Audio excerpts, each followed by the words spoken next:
بسم اللہ الرحمن الرحیم۔ السلام علیکم بہرام وائس کے معزز دوستو، آج ہم آپ کے لیے ایک نئی ویڈیو کے ساتھ حاضر ہوئے ہیں۔ ویڈیو شروع کرنے سے پہلے آپ سب سے گزارش ہے کہ چینل کو سبسکرائب کر کے بیل آئیکن کا بٹن ضرور پریس کریں۔ بہت مدت پہلے دور دراز کے ایک ملک میں یہ قاعدہ تھا کہ اس ملک کے لوگ ہر سال اپنا بادشاہ تبدیل کرتے تھے۔ جو بھی بادشاہ بنتا وہ ایک عہد نامے پر دستخط کرتا کہ اس کی حکومت کا 1 سال مکمل ہونے کے بعد وہ اس عہدے سے دستبردار ہو جائے گا اور اس کو ایک دور دراز جزیرے پر چھوڑ دیا جائے گا جہاں سے وہ کبھی واپس نہیں آ سکے گا۔ جب ایک بادشاہ کا 1 سالہ دور حکومت مکمل ہو جاتا تو اسے ایک مخصوص جزیرے پر چھوڑ دیا جاتا جہاں وہ اپنی بقیہ زندگی گزارتا۔ اس موقع پر اس بادشاہ کو بہترین لباس پہنایا جاتا اور ہاتھی پر بٹھا کر اسے پورے ملک کا الوداعی سفر کروایا جاتا جہاں وہ سب لوگوں کو آخری بار خیر آباد کہتا۔ وہ بہت ہی افسوسناک اور غمزدہ لمحات ہوتے اور پھر وہاں کے لوگ بادشاہ کو اس جزیرے پر ہمیشہ کے لیے چھوڑ آتے۔ ایک مرتبہ لوگ اپنے پرانے بادشاہ کو جزیرے پر چھوڑ کر واپس آ رہے تھے کہ انہوں نے ایک ایسا سمندری جہاز دیکھا جو کچھ دیر پہلے ہی تباہ ہوا تھا، اور ایک نوجوان شخص نے خود کو بچانے کے لیے لکڑی کے ایک تختے کا سہارا لے رکھا تھا۔ چونکہ ان لوگوں کو ایک نئے بادشاہ کی بھی تلاش تھی، لہٰذا انہوں نے اس نوجوان شخص کو اپنی کشتی میں بٹھا لیا اور اپنے ملک لے آئے اور اس سے 1 سال کی حکومت کرنے کی درخواست کی۔ پہلے تو وہ نوجوان نہ مانا، لیکن پھر وہ 1 سال کے لیے بادشاہ بننے پر رضامند ہو گیا۔ وہاں کے لوگوں نے اسے بادشاہت کے تمام اصول اور طریقے سمجھا دیے اور یہ بھی بتا دیا کہ اس کے 1 سال بعد وہ اسے فلاں مخصوص جزیرے پر چھوڑ آئیں گے۔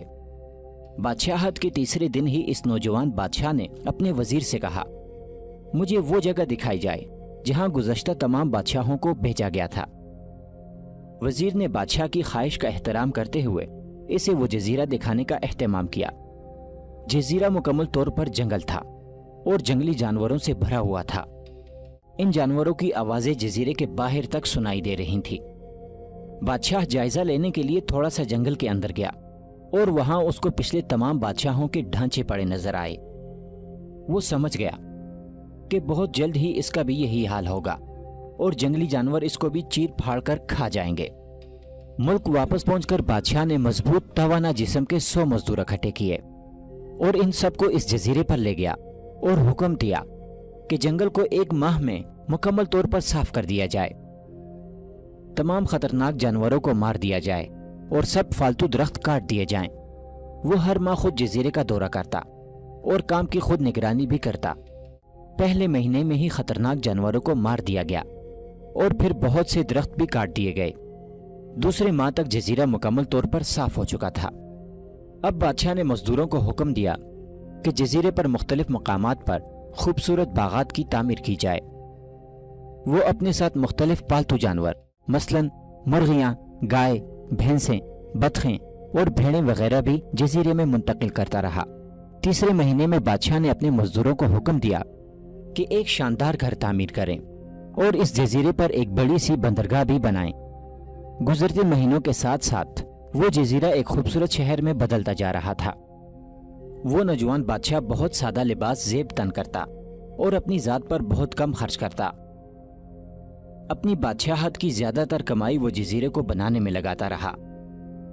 10 ماہ گزر جانے کے بعد بادشاہ نے اپنے وزیر سے کہا، میں جانتا ہوں کہ 2 مہینے بعد مجھے جزیرے میں چھوڑ دیا جائے گا، لیکن میں ابھی سے وہاں جانا چاہتا ہوں۔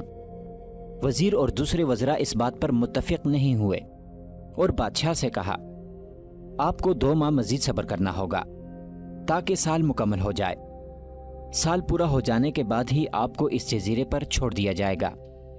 بالآخر 2 ماہ مکمل ہو گئے اور بادشاہت کا 1 سال ختم ہو گیا۔ حسب روایت وہاں کے لوگوں نے اپنے بادشاہ کو شاندار لباس پہنایا اور ہاتھی پر بٹھایا تاکہ وہ اپنی رعایا کو خیر آباد کہہ سکے۔ خلاف توقع یہ بادشاہ اپنی الوداعی تقریب پر بہت خوش تھا۔ لوگوں نے اس سے پوچھا، اس موقع پر تمام گزشتہ بادشاہ تو رو رہے تھے لیکن آپ ہنس رہے ہیں، آپ کے اس قدر خوش ہونے کی کیا وجہ ہے؟ اس نوجوان بادشاہ نے جواب دیا، تم لوگوں نے داناؤں کا وہ قول نہیں سنا